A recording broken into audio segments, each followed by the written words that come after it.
Sa mga hindi pa nakakakita sa loob ng piston crown, isang maaksyong araw na naman ang ipapakita ko sa inyo.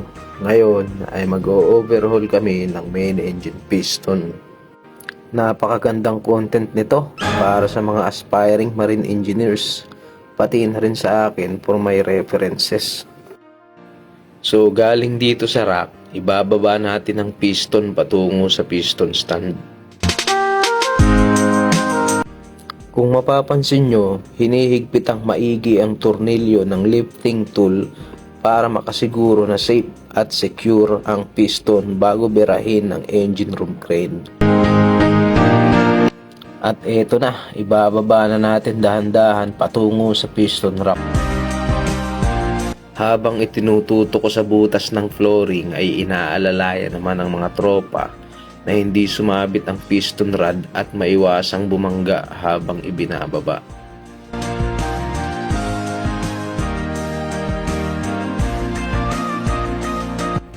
At eto na, isinetap na din namin ang piston stand na pagpapatungan ng piston. Dito ay hinahanginan ko ang mga tornilyo upang maging malinis bago namin ikabit ang mga hydraulic jacks. Dahil 4 na piraso lang ang hydraulic jacks, ikakabit namin ito ng alternate para balanse ang pagluluwag ng mga nuts. Dito, gumagamit kami ng portable pneumatic pump para sa mga hydraulic jacks. Bali as per manual, ang dismantling pressure ay 220 to 240 MPa.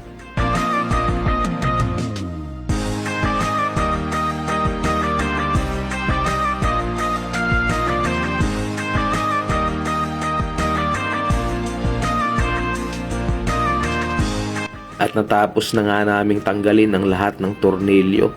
Habang hinuhugot namin, merong katas ng langis na natira sa loob ng piston crown. Kaya naman kinailangan naming sahuran para nang sa gayon ay hindi magkalat.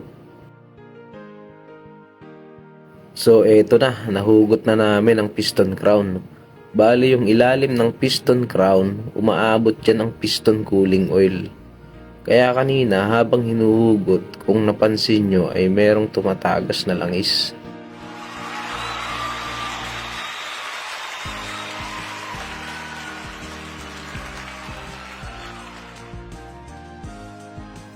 Sa mga hindi pa nakakakita sa loob ng piston crown, meron niyang mga spray nozzles para mag-distribute ng piston cooling oil.